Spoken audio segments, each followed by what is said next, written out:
Assalamualaikum warahmatullahi wabarakatuh. Mari kita lanjutkan kuliah kita di sesi 5 tentang pengantar manajemen inovasi.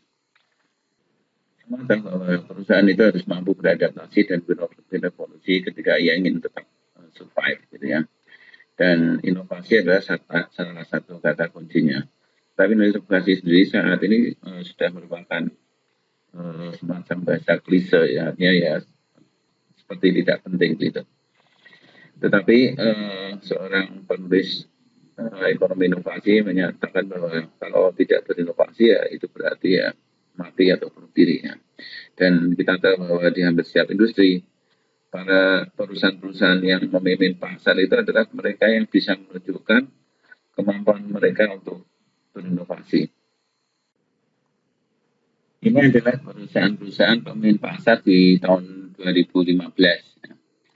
Eh, di industri telepon seluler itu ada Samsung dan Apple, kemudian industri-industri yang terkait dengan uh, internet ada Google dan Facebook, kemudian industri farmasi ada Pfizer, otomotif ada Toyota dan BMW, komputer dan pengembangan software ada Intel, IBM, Microsoft maupun sampai dari Jerman ini perusahaan ERP ini.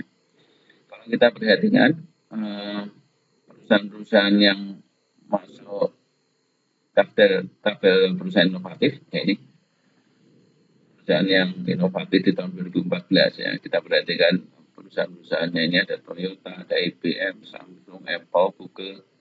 Ini adalah mereka yang memimpin pasar di tahun berikutnya. Ya. Ini perusahaan inovatif tahun 2014 dan 2015 mereka adalah pemimpin pasarnya. Terus, artinya apa berarti tabel di atas? Kalau kita lihat kesimpulannya, ya, saya rasa Anda bisa menyimpulkan sendiri ya kaitan antara tabel ini dengan tabel sebelumnya ini. Sudah terdahulu penelitian-penelitian yang berkaitan tentang inovasi dalam aspek makro. Nah, jadi ada aspek makro, ada mikro. Makro itu berarti kita bicaranya di level negara, ya, pertumbuhan ekonomi negara, bukan di level organisasi atau di level perusahaan. Di level makro, inovasi telah lama dianggap sebagai mesin pertumbuhan. Jadi pertumbuhan ekonomi itu triggernya atau pemicunya itu adalah inovasi. Seorang sejarawan ekonomi abad 19 mengamati bahwa percepatan pertumbuhan ekonomi suatu negara itu adalah hasil dari kemajuan teknologinya. Ya. Dan jadi pertanyaan adalah perubahan teknologi yang mana atau yang seperti apa yang berkontribusi terhadap pertumbuhan ekonomi gitu. Karena ada banyak perubahan atau perbaikan teknologi ya. Hal ini yang mana gitu ya. Seorang ekonomi yang bernama Schumpeter menerangkan bahwa produk baru lebih berkontribusi terhadap pertumbuhan ekonomi daripada perubahan marginal dari harga produk yang ada. Artinya gitu. Kita bisa dengan pendekatan untuk menurunkan apa, menurunkan tingkat harga yang melalui misalnya peningkatan produktivitas, efisiensi dan sebagainya. Sehingga margin itu ya ada perubahan marginal sehingga harganya itu bisa dikurangi. Kontribusi itu terhadap pertumbuhan ekonomi itu tidak seberapa, tidak signifikan dibandingkan dari kontribusi dari adanya produk baru. Nah, berarti produk teknologi yang seperti apa yang kontribusinya pada pertumbuhan ekonomi itu yang bisa menghasilkan pada produk baru. Ya. Berarti ini ada kaitannya dengan inovasi itu sendiri.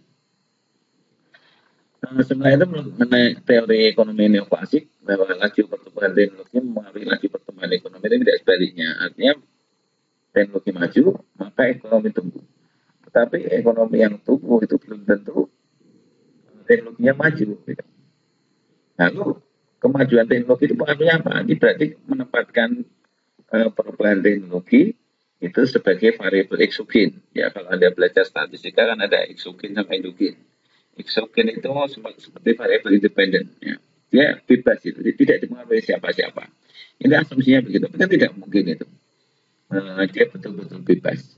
Bukan kemajuan ekonomi suatu bangsa yang mempengaruhi suatu teknologi, tapi teknologi itu ada sesuatu yang mengaruhi, tapi bukan aspek makro.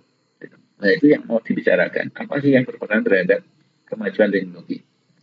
Kalau kita perhatikan proses inovasi ya, dalam model ini, inovasi itu awalnya adalah kontribusi dari berbagai macam perkembangan ilmu pengetahuan dan teknologi. Ya, ini sebagai input dari pengetahuan di berbagai macam disiplin ilmu, ya, sains, itu menjelaskan bagaimana inovasi itu bisa terwujud. Nah, dia memengaruhi kreativitas masing-masing individu yang ada di organisasi. Jadi bicaranya itu adalah level organisasinya. Bahwa kegiatan-kegiatan individu dan perusahaan itu yang mempengaruhi proses inovasi. Jadi pengetahuan teknologi mempengaruhi kreativitasnya individu, mempengaruhi pola pikir pengetahuan individu, meningkatkan knowledge-nya. Kemudian dia sendiri yang mengalami tapi bukan cuma individu-individu, tapi ada aspek pasar, hubungan sosial, hubungan antara organisasi atau perusahaan itu dengan organisasi yang lain, dengan masuk, dengan pesaing, dengan distributor, turut berkontribusi dalam bentuk hubungan eksternal. Dan hubungan eksternal itu dengan sendirinya akan mengubah arsitektur di perusahaan. Jadi sistem yang berlaku di perusahaan, relasi antar departemen atau bisa dengan arsitektur perusahaannya itu juga menyesuaikan dengan adanya hubungan eksternal ini. Nah, kemudian dari dua aspek ini maka terbentuklah fungsi dan aktivitas operasi perusahaan menyesuaikan dengan dua hal ini. Sehingga perusahaan mengembangkan pengetahuan, mengembangkan proses, dan mengembangkan produk baru. Nah, AJR setiap organisasi unik di masing-masing perusahaan itu mewakili cara membangun dirinya sendiri, termasuk desain dan hubungan yang telah dibangun dengan pemasok. Jadi ini tadi menyesuaikan, kemudian terbentuk lagi.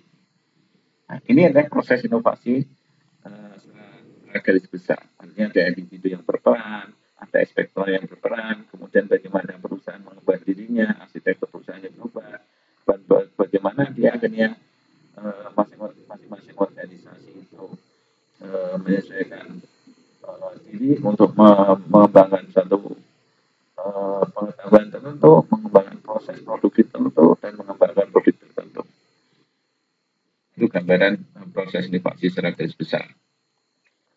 Jadi kalau kembali ke teori inovasi tadi, ya memang secara makro memang inovasi tidak dipengaruhi apapun gitu. Tapi konteksnya makro. Tetapi ternyata inovasi itu yang munculnya itu ada aspek-aspek mikro, aspek daripada internal perusahaan itu sendiri.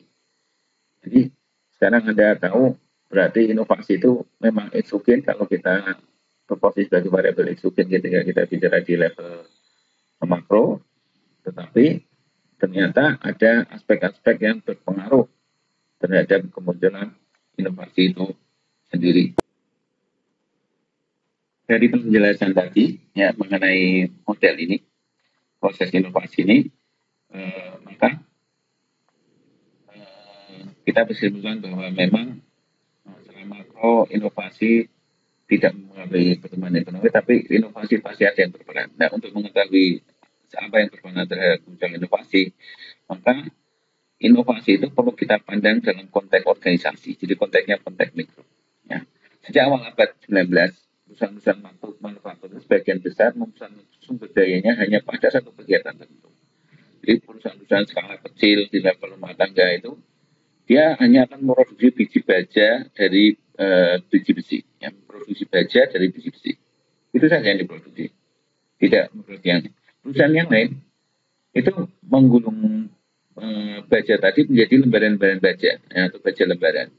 Perusahaan yang lain lagi menggunakan baja lembaran itu sebagai bahan baku untuk memproduksi suatu peralatan pertanian, peralatan rumah tangga atau yang lain. Ya. Dan bahan baku baja gulungan tadi. Kemudian ada perusahaan yang lainnya itu sebagai penjualnya, sebagai distribusi dan sebagainya. Jadi intinya masing-masing organisasi, masing-masing perusahaan itu hanya menjalankan satu satu aspek produksi saja. Nah, banyak hal lebih mudah untuk memobilisasi sumber daya yang diperlukan untuk mengembangkan dan mengembangkan satu produk tertentu daripada bicara banyak produk. Inovasi terbaru seperti penemuan signifikan tentang ponsel atau perangkat lunak komputer ya, itu lebih dengan organisasi daripada individu gitu. Jadi sumber daya yang dimiliki perusahaan menghasilkan inovasi tertentu untuk menghasilkan produk tertentu itu yang dibicarakan adalah level organisasinya, bukan orang, bukan juga negara gitu ya.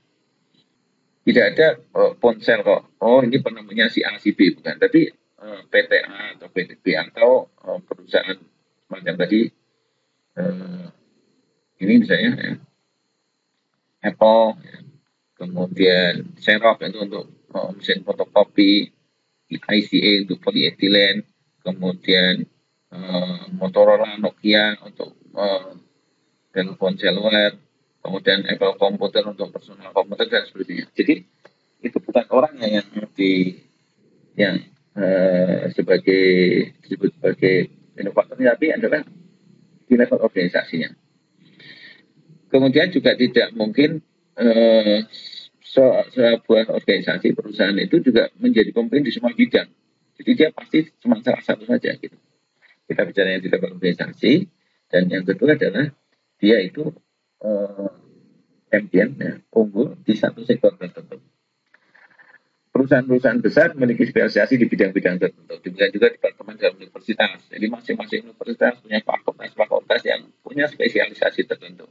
Tidak bicara banyak bidang ilmu. Jadi inovasi itu adalah muncul karena spesialisasi. Jadi inovasi dikaitkan dengan kelompok orang atau perusahaan dan Indonesia melakukan permainan tim, ya, bukan permainan individu. Akan tetapi bukan namanya tim, namanya perusahaan itu penggeraknya adalah individu. Jadi individu-individu dalam organisasi tersebut yang punya peran utama adalah inovasi organisasi. Nah, yang jadi pertanyaan adalah individu-individu yang mana saja yang berperan sebagai atau yang berkontribusi dalam inovasi dalam sebuah organisasi. Individu yang mana?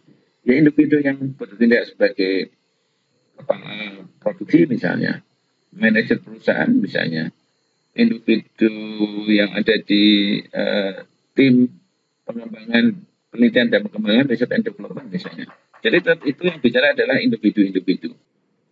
Sebelum lebih lanjut bicara tentang manajemen inovasi, kita akan bicara tentang definisi terhadap beberapa hal yang berhubungan langsung dengan proses inovasi itu sendiri. Yang pertama adalah tentang kewirausahaan atau entrepreneurship, ya.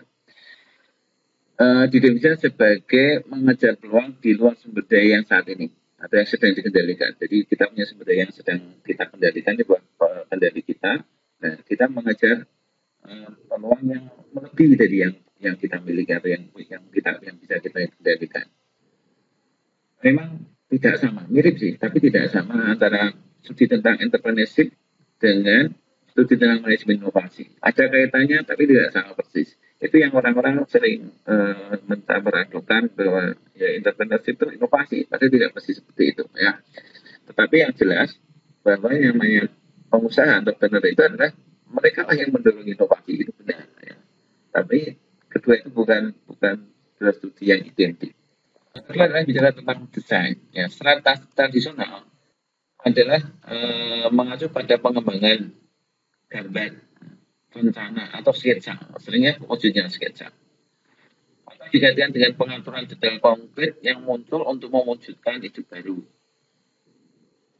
Detail gambaran konkretnya itu yang sering disebut sebagai desain. Apa hubungan antara desain itu dengan pengembangan produk? Nah, produk inovasi misalnya.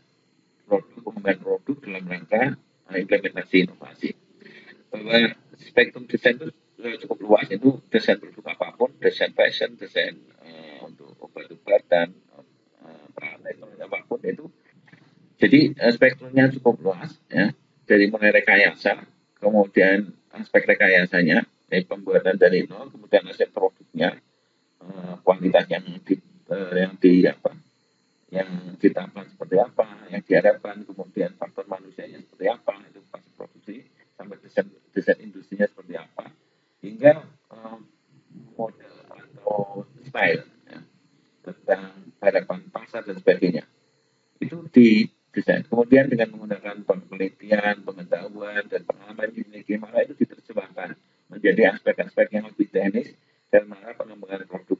Nah, jadi bagaimana tentang solusi rekayasanya, pertimbangan aplikasinya seperti apa, kemudian efektivitas biayanya seperti apa, nanti warnanya seperti apa, packagingnya bagaimana, aspek ergonomiknya seperti apa, kemudian pemasaran, kemudian pencitraan, kemudian eh, estetika dan lain ada di sini.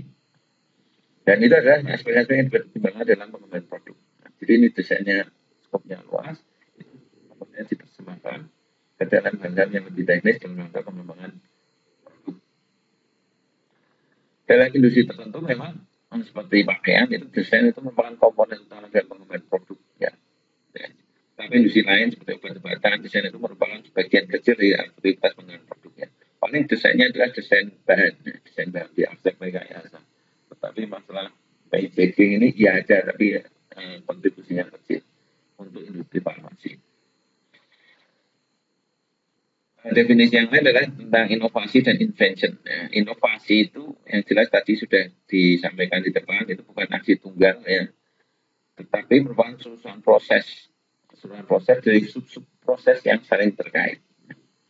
Bukan hanya konsepsi tentang ide baru atau penemuan perangkat baru atau pengembangannya pasar baru, tapi itu adalah keseluruhan proses yang saling terkait, saling terpadu, ya, membentuk satu inovasi. Sedangkan invention itu adalah konsepsi gagasan atau ide, ya, yaitu proses mengubah pemikiran intelektual menjadi artefak baru yang nyata. Ya, artefak baru yang produk atau proses. Dan dalam mendapatkan invention ini, menghasilkan penemuan itu, maka yang paling berperan adalah ilmu pengetahuan dan teknologi. Sedangkan inovasi adalah komersialisasi dan aplikasi praktis daripada penemuan ini. Penemuan itu adalah pemikiran intelektual yang menjadi artefak baru, kemudian dikomersialisasi dan dilakukan aplikasi praktis jadi inovasi. Jadi boleh dikatakan formulasi inovasi adalah konsepsi teoritis ditambah penemuan teknis ditambah eksploitasi komersial. Inovasi adalah pengolahan semua kegiatan yang terlibat dalam proses pembentukan ide. Ini definisi formulanya. Pengembangan teknologi, aplikasi, dan pemasaran produk atau proses produksi yang baru. Sebagai proses manajemen, maka inovasi itu tidak sama dengan produksi. Inovasi itu adalah keseluruhan proses, bukan produknya. Nah, produknya adalah produk yang dihasilkan dari proses inovasi. Di semua kegiatan, ide, teknologi, proses manufaktur, hingga pemasaran. Jadi produk baru atau produknya tidak baru, tapi ditingkatkan, diperbaiki, itu lebih baik daripada produk sebelumnya. Ada juga istilah kegagalan inovasi. Ya, kegagalan inovasi itu umumnya dalam bentuk ketidakberhasilan secara komersial. Artinya adalah kalau meskipun komersial bahwa ada kita mengatakan ini inovasinya gagal, itu sebetulnya inovasinya tetap terjadi. Dan itu bukan ini berarti tidak terjadi sehingga ini namanya cukup penemuan, bukan itu tetap inovasi. Cuman secara komersialnya gagal, tidak laku di pasaran. Jadi namanya kegagalan inovasi itu sebenarnya lebih pada kegagalan di komersialisasinya, ya, bukan proses inovasinya sendiri. Ya.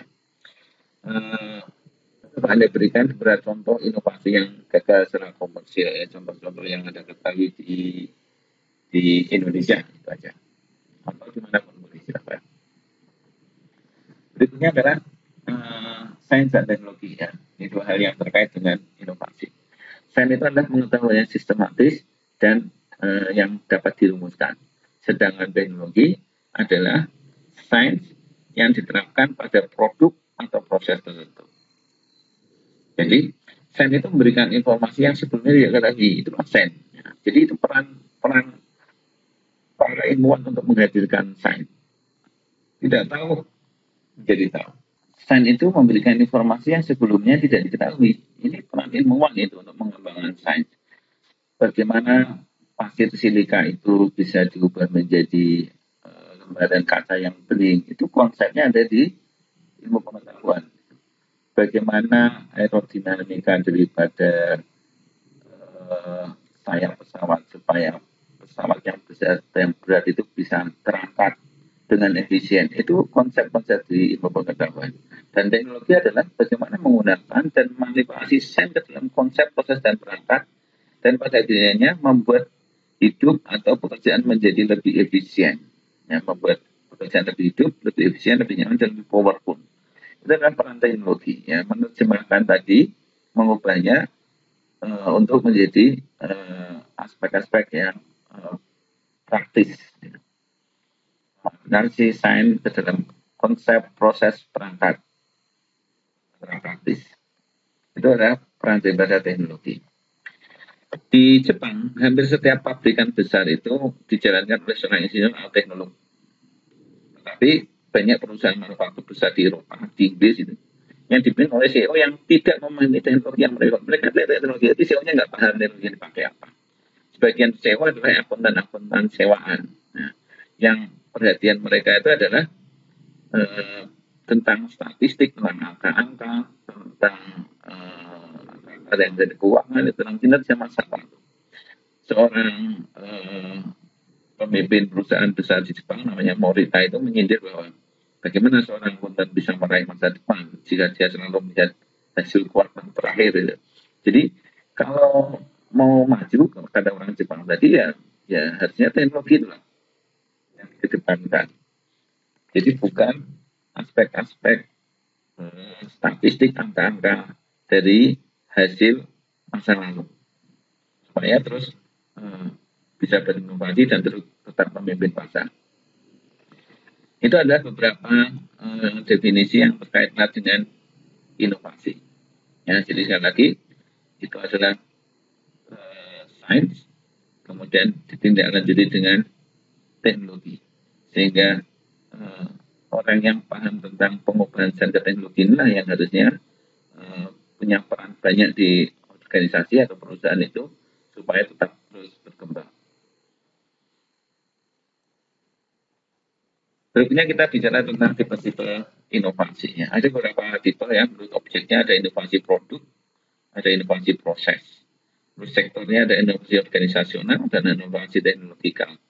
Dan menurut intensitasnya ada inovasi inkremental dan inovasi radikal. Inovasi produk atau layanan itu mengacu pada kasus ketika suatu perusahaan memperkenalkan produk baru atau menyediakan jasa layanan baru di pasar untuk dikonsumsi. Sedangkan proses itu terjadi ketika perusahaan itu memperkenalkan elemen-elemen baru dalam proses produksinya atau proses operasinya. Jadi cara kerjanya itu yang baru, tidak menghasilkan produk baru. Ya. Jadi efisiensi di proses produksi misalnya. Misalnya dengan menerapkan teori tata letak yang baik, kemudian teori antrian, dan ilmu-ilmu aplikasi lain dari teori-teori optimisasi itu adalah untuk perbaikan proses produksi. Tapi produknya tidak baru, cuma proses produksinya yang berinovasi. Dalam beberapa kasus memang garis pemisahnya itu tipis. Artinya ketika proses produksinya itu baru, nah, biasanya menghasilkan produk yang baru. Proses produksi membuat suatu produk makanan tertentu misalnya pizza misalnya, ketika prosesnya baru, produknya kadang-kadang jadi produk baru. Makanya ini adalah dua hal yang beda, tetapi kadang-kadang sulit membedakan. Sedangkan inovasi organisasi atau inovasi administrasi adalah mengenal sistem organisasinya. Jadi struktur, kemudian departemen, divisi, tata kerja itu yang baru. Jadi bukan produknya, bukan proses produksinya, tapi supportnya yang baru. Sedangkan aspek teknologi adalah teknologi yang dipakai oleh organisasi itu yang baru. Ya. Baik itu dari peralatan maupun perangkat lunak maupun aturan main sebagai pendukungnya. Inovasi inkremental dan radikal Anda tahu ya nanti juga akan dibahas. Inkremental itu berarti perubahan kecil-kecil itu tetap terus berlanjut. Kalau radikal itu perubahannya adalah perubahan besar dan mendasar, intinya di situ. Kalau kita breakdown ya, tiga komponen besar tadi ya. Jadi inovasi produk itu pengembangan produk baru atau produk yang ditingkatkan. Jadi menjadi lebih baik dibandingkan sebelumnya. Kalau inovasi proses adalah pengembangan proses manufaktur baru, proses fabrikasi. Inovasi organisasional ada divisi baru, sistem komunikasi internal baru, atau pengenalan prosedur akuntansi baru. Itu adalah contoh-contoh inovasi organisasional. Inovasi manajemen ya itu sebenarnya bagian daripada inovasi organisasional ada penerapan sistem TKM ya atau manajemen mutu terpadu atau BPM bisnis proses engineering. Jadi perubahan radikal yang ada di proses bisnis organisasi yang bersangkutan, atau pengenalan dari teknologi informasi SAP R3 atau SAP IRP, SAP untuk Enterprise Resource Planning. Itu adalah kategori inovasi manajemen. Inovasi produksi itu adalah produksi, proses ini juga ada kaitan dengan proses ya. Misalnya dengan implementasi quality circle atau lingkaran kualitas, penerapan JIT, just in time, atau MRP2. MRP2 itu manufacturing resource planning atau perencanaan sumber daya manufaktur. Kalau MRP1 kan material resource planning, jadi perencanaan kebutuhan materialnya. Yang MRP2 ini terkait langsung proses produksi. Atau sistem pemeriksaan baru, itu masuk produksi. Ini bisa dikatakan sebagai bagian daripada inovasi proses juga bisa. Kemudian inovasi pemasaran atau komersial, itu artinya pendekatan baru. Misalnya melakukan direct marketing, kemudian ada kemudian marketing. Itu adalah bagaimana mengenalkan produk ke pasar dengan cara-cara yang baru. Atau inovasi layanan, misalnya layanan jasa keuangan berbasis mobile yang sekarang ini. Itu adalah inovasi, bukan bentuknya barang, produk, tapi bentuknya adalah jasa. Jadi ini ada aspek-aspek yang lebih detail daripada jenis-jenis atau tipe-tipe inovasi. Ada beberapa model inovasi ya. Sebelum bicara model inovasi, kita bicara tentang apa yang menjadi pendorong munculnya inovasi atau trigger inovasi. Ada dua aliran pemikiran tentang apa yang sudah mendorong inovasi. Yang pertama adalah pandangan inovasi berbasis pasar. Yang kedua berbasis sumber daya. Berbasis pasar itu menganggap bahwa kondisi pasar itu menjadikan konteks yang fasilitasi atau menghambat inovasi perusahaan. Artinya begini, inovasi yang terjadi di sebuah perusahaan itu difasilitasi oleh kondisi pasar yang ada. Atau sebaliknya dihambat oleh keberadaan atau kondisi pasar. Kondisi pasar menghambat inovasi perusahaan. Kondisi pasar menyediakan atau memfasilitasi atau mendorong munculnya inovasi perusahaan yang bersangkutan. Sedangkan yang kedua berbasis sumber daya, fokusnya adalah pada sumber daya yang dimiliki oleh perusahaan. Sumber dayanya, kemampuannya, dan keterampilannya. Sehingga ketika perusahaan itu memiliki sumber daya yang berharga, langka, tidak mudah ditiru, maka ia akan dapat mencapai keunggulan kompetitif yang sustainable, yang terus berlanjut, yang sustain. Nah, seringnya adalah dalam bentuk produk baru atau produk yang inovatif. Produk baru yang inovatif. Jadi ini ada dua pandangan pemikiran besar terkait mendorong inovasi. Ada ditentukan pasar, jadi dari aspek eksternal yang mendorong inovasi. Yang kedua adalah dari sisi internal, itulah yang mendorong inovasi. Ada beberapa model, ada model yang dikatakan kebetulan, yang boleh disebut model, juga boleh sifat inovasi, boleh kita anggap aja ini model kebetulan. Ada model linear, ada couple simultan. Couple itu adalah perangkai ya, perangkai simultan. Ada arsitektural, interaktif, siklus dan model jaringan atau network. Model kebetulan atau serendipity. Banyak studi ya yang bicara tentang kasus-kasus inovasi terdahulu yang menyoroti tentang penemuan yang tidak terduga. Penemuan yang tidak terduga itu yang berperan apa? Yang berperannya aspek kebetulan atau keuntungan gitu. Tetapi kita mesti tahu ya, bahwa keberuntungan atau kebetulan itu tidak terjadi begitu saja ya. Sebagian besar penemuan adalah hasil dari orang-orang yang memiliki ketertarikan dengan bidang tertentu. Jadi menemukan, meskipun kebetulan menemukannya, tetapi yang menemukan adalah orang-orang yang memang intensnya itu di bidang itu, bukan orang lain. Itu menemukan sesuatu yang tidak ada kaitannya dengan aktivitas dia sehari-hari. Tetap hubungannya dengan aktivitas orangnya itu ada, meskipun itu kebetulan. Dan ada patah yang mengatakan bahwa kesempatan itu selalu berpihak pada pikiran yang siap. Jadi kalau kebetulan itu tidak sepenuhnya kebetulan gitu. Jadi ada orang dulu yang siap, pemikirannya siap, mentalitasnya siap, baru kebetulan itu terjadi. Memunculkan inovasi dari model ini. Berikutnya adalah model linear. Jadi ini berkebalikan dengan model kebetulan yang tadi. Inovasi itu terjadi melalui proses interaksi antara basis sains, ilmu pengetahuan, kemudian pengembangan teknologi dan kebutuhan pasar. Jadi bukan kebetulan, tapi interaksi dari tiga aspek itu. Ya. Jadi bagaimana penciptaan pengetahuan baru yang didominasi universitas maupun organisasi-organisasi berbasis sains, seperti lembaga-lembaga pengetahuan, lembaga-lembaga kajian, itu aspek sains dan teknologi. Kemudian eh, bagaimana pengembangan teknologi yang didominasi oleh organisasi, oleh perusahaan-perusahaan itu dia yang menerjemahkan menjadi aspek praktisnya, aspek teknologinya. Kemudian bagaimana dengan kebutuhan pasar, apa yang diinginkan konsumen, apa kebutuhan pasar itu diserap oleh eh, teknologi ini, ya, difasilitasi untuk menghasilkan satu inovasi. Jadi bukan kebetulan, tapi tiga aspek ini yang berperan. Di model ini ya, proses inovasi secara tradisional dipandang sebagai urutan, namanya juga linear ya. Linear itu kan garis lurus, urutan tahapan atau kegiatan yang tidak yang dapat dipisahkan. Jadi ada tiga kegiatan yang dapat dipisahkan, tapi itu menjadi proses yang berurutan. Model linear ini populer di setelah Perang Dunia Kedua hingga tahun 70-an ya. Ada dua variasi model linear ya. Yang pertama adalah model berbasis teknologi atau teknologi push, jadi didorong oleh teknologi. Ya. Ini adalah model yang paling kasar. Ini setelah perang ini yang populer ya.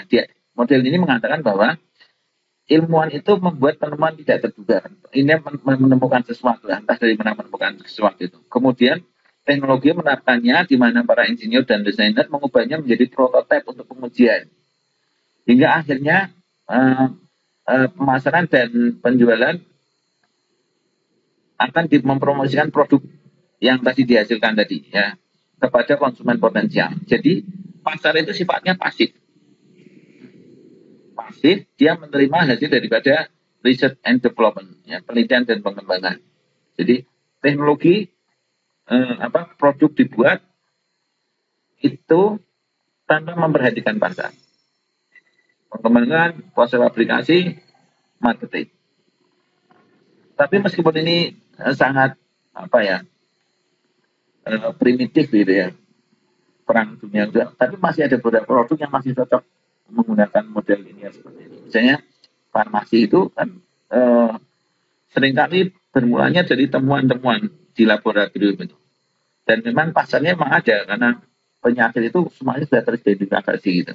Bahwa kombinasi antara bahan kimia ini menjadikan obat ini itu bisa untuk membantu mengatasi penyakit tertentu. Ya. Proses aplikasinya dibuat, kemudian baru dipasarkan. Tapi sebagian besar produk sudah tidak cocok lagi dengan model yang sangat primitif ini. Jadi yang pertama model berbasis teknologi. Yang kedua adalah model yang digerakkan oleh kebutuhan pelanggan atau market pull. Jadi pasar itu narik. Kalau tadi teknologi dorong, sekarang pasarnya narik. Menekankan peran pemasaran sebagai penggagas ide baru yang dihasilkan dari interaksi yang erat dengan pelanggan, kemudian kemudian hasilnya disampaikan kepada bagian penelitian pengembangan untuk desain dan teknik. Dan kemudian proses manufaktur dilakukan untuk kegiatan produksi. Jadi pasar dulu sebagai drivernya, kemudian dari pasar itu kemudian dilakukan penelitian, pengembangan, kemudian berlanjut ke proses fabrikasi, baru dipasarkan, digunakan oleh user. Jadi misalnya ada market pool sampai tahun awal sampai 70-an akhir ini masih seperti ini.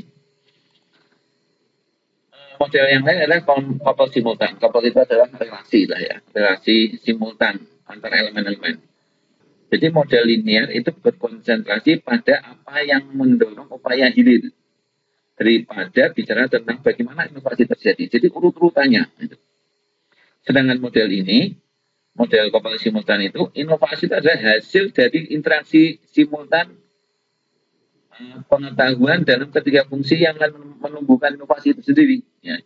Jadi sementara titik awalnya itu tidak diketahui. Jadi inovasi itu adalah proses interaksi daripada ketiga fungsi ini gitu, fungsi marketing, fungsi penelitian dan pengembangan, dan fungsi fabrikasi. Ini namanya model koperasi modern. Ini lebih bisa diterima. Jadi mulainya dari mana tidak tahu, karena itu justru menggambarkan proses inovasinya sendiri. Jadi bukan menggambarkan urut-urutan kejadian untuk bisa sampai ke pasar urutannya seperti apa. Kemudian inovasi arsitektural ya. Henderson and Clark 90 membagi pengetahuan secara teknik menjadi dua dimensi baru, yaitu pengetahuan tentang komponen dan pengetahuan tentang keterkaitan antar komponen. Nah, keterkaitan antar komponen inilah yang disebut sebagai pengetahuan arsitektur. Dari pembagian ini muncullah 4 jenis inovasi, yaitu inovasi inkremental, modular, radikal, dan arsitektur. Tadi di depan sudah sempat dibahas, inkremental itu adalah perubahan kecil-kecil, bertahap tapi berkelanjutan. Kalau radikal itu adalah menyeluruh, yang lama buang dan yang baru. Kalau modular itu bagian per bagian. Nah, ini yang arsitektural. Jadi relasi antar komponennya itulah yang baru. Pada dasarnya mereka membedakan antara komponen suatu produk dan cara mereka diintegrasikan dalam sistem. Jadi ini dua hal yang beda. Jadi komponennya itu dengan cara komponen itu diintegrasikan itu adalah dua hal yang berbeda. Yaitu arsitektur produk. Jadi arsitektur produk itu berarti bagaimana komponen itu diintegrasikan ke dalam sistem. Jadi bisa komponen yang baru, bisa juga cara mengintegrasikannya itu yang baru. Jadi inovasinya yaitu dengan mengubah arsitektur suatu produk tanpa mengubah komponennya. Komponennya tetap, tapi cara integrasinya itu yang baru. Perusahaan-perusahaan petahana produk inovasi ya, akan berada pada posisi yang lebih baik jika inovasi itu sifatnya inkremental, bukan kecil-kecil. Kenapa? Karena mereka dapat menggunakan pengetahuan yang sudah dimiliki untuk meningkatkan produk proses produksi secara keseluruhan. Jadi dia sudah punya modal pengetahuan yang cukup. Kalau ada perbaikan yang sedikit demi sedikit. Berbeda dengan pendatang baru ya, di suatu jenis produk atau kelompok produk tertentu. Pendatang baru itu akan memiliki keuntungan jika inovasinya itu radikal. Jadi menyeluruh totality. Karena apa? Mereka tidak perlu mengubah latar belakang pengetahuan mereka yang untuk bisa ikut bermain di situ. Kalau inkremental dia akan sulit bersaing dengan petahana. Sebagai contoh, Kodak. Kodak itu kan dulunya mendominasi pasar fotografi selama bertahun-tahun ya, puluhan tahun ya, khususnya tentang film ya, cassette film itu. Dan selama itu pula inovasi inkremental itu sudah memperkuat kemenangannya. Jadi perbaikan proses produksi film itu dia punya desainnya sulit karena dia mempunyai segalanya, mempunyai pengetahuan apapun tentang itu. Perbaikannya sedikit demi sedikit. Tapi kemudian muncul inovasi radikal yang dipicu oleh pasar. Bahwa sekarang pasar membutuhkan teknologi digital. Teknologi di mana membutuhkan pengetahuan, sumber daya dan pola pikir yang sama sekali berbeda daripada yang sebelumnya yang menggunakan kaset film itu. Maka Kodak pun berjuang untuk mempertahankan komposisinya melawan pendatang baru itu. Jadi dia mau nggak mau juga ikut-ikut melakukan perubahan yang sifatnya radikal. Demikian penjelasan saya tentang materi pada minggu ini.